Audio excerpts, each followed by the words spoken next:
What?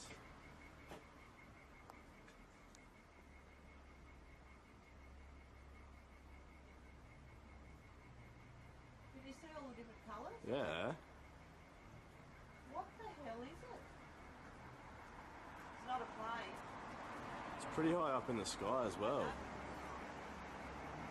What the fuck is that?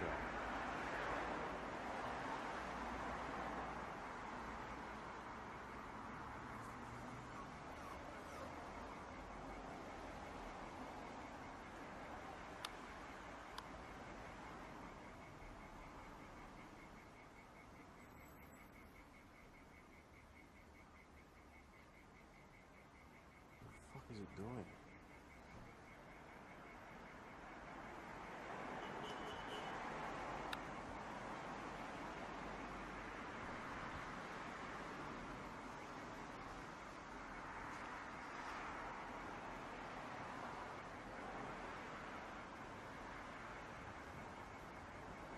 Wait, here's the cops. Hey? Here's the cops. Where are the cops? Just out the front here.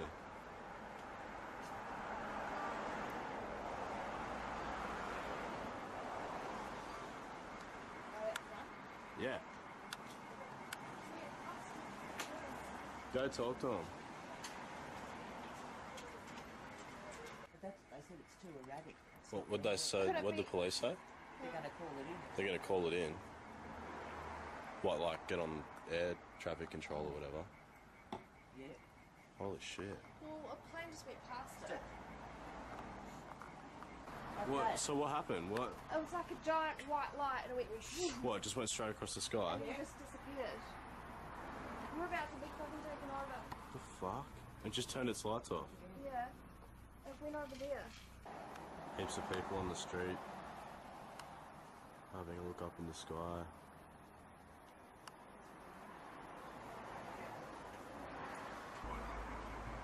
This is David Attenborough, and what we have here is what we believe to be an alien.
Feet from the surface of the ground, and it cleared the top of the dynamite shack by about 3 feet. Shack about 8 feet high. Object was traveling very fast. It seemed to rise up and take off immediately across country. Zamora shakily made his way back to his patrol car and radioed the sheriff's station. As he's radioing in, Zamora sees the object vanish into the distance. I could still see the object. The object seemed to lift up slowly and to get small in the distance very fast. It seemed to just clear the Box Canyon or 6 Mile Canyon. It disappeared as it went over the mountain. It had no flame whatsoever as it was traveling over the ground, and no smoke or noise. The station dispatches Sergeant M.S. Chavez to the scene. Chavez does not witness the object, but arrives to find a pale and very shaken Officer Zamora. The two investigate the area where the craft lifted off, discover brush, charred, and still burning in several locations. Searching the singed area, Chavez finds 4 fresh indentations in the desert soil. Zamora explains. When I first saw the object, when I thought it might be a car, I saw what appeared to be 4 legs of some type from the object to the ground. At the time, I didn't pay attention to what it was. I thought it was an accident. I saw the 2 persons. I didn't pay any attention to the 4 legs. The 4 legs were at the bottom of the object, slanted outwards to the ground. The object might have been about 3.5 feet from the ground at that time. I just glanced at it. Queried about the strange passengers of the craft, Zamora recalls, "Can't tell how long I saw the object the second time, the close time. Possibly 20 seconds, just a guess. From time got out of car, glanced at object, ran from object, jumped over edge of hill, then got back to car and radioed as object disappeared. As my mic fell as I got out of the car at scene area, I heard about 2 or 3 loud thumps, like someone possibly hammering or shutting a door or doors hard. These thumps were possibly a second or less apart. This was just before the roar. The persons were not seen when I drove to the scene area. Just before Sergeant Chavez got to the scene, I got my pen and drew a picture of the insignia on the object. Multiple officers arrived on site soon, and all noted the fresh burn marks and indentations, but could find no trace of human activity other than the tracks of Zamora's patrol car. Later that evening, Zamora was grilled by Army Captain Richard T. Holder and FBI agent Arthur Burns, Jr. When Zamora asked if what he had seen was some kind of secret craft in development at nearby White Sands Missile Range or Holloman Air Force Base, Holder flatly denied this possibility. Holder was later quoted in the papers as stating, "There was in military custody no object that would compare to the object described. There was no known firing mission in progress at the time of the occurrence that would produce the conditions reported." After dismissing Zamora, Holder and several MPs investigated the scene by flashlight. Cordoning it off, they took detailed measurements and samples of the fused sand and incinerated bushes. The next morning, Holder was himself grilled over the incident by phone by an anonymous colonel from the Joint Chiefs of Staff. At the insistence of the anonymous colonel, Holder delivered his report over a secure and scrambled phone line. Years later, Holder would wonder, "Why in the world were they so interested?"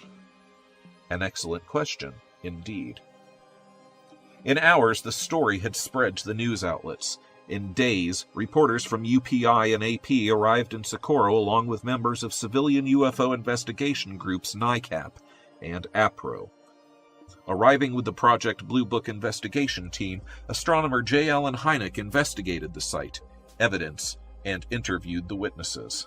Hynek later wrote, "I think this case may be the Rosetta Stone. There's never been a strong case with so unimpeachable a witness." However, the Air Force had another agenda, it seems. In their final report issued on June 8th, they stated that there were no other witnesses, there was no disturbance to the soil or surrounding area, and made no conclusions as to the origin of the object other than to emphatically state that it was not of extraterrestrial origin.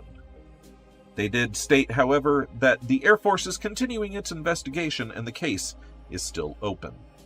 Frustrated with the error-ridden formal report, Hynek later stated, "The Air Force doesn't know what science is."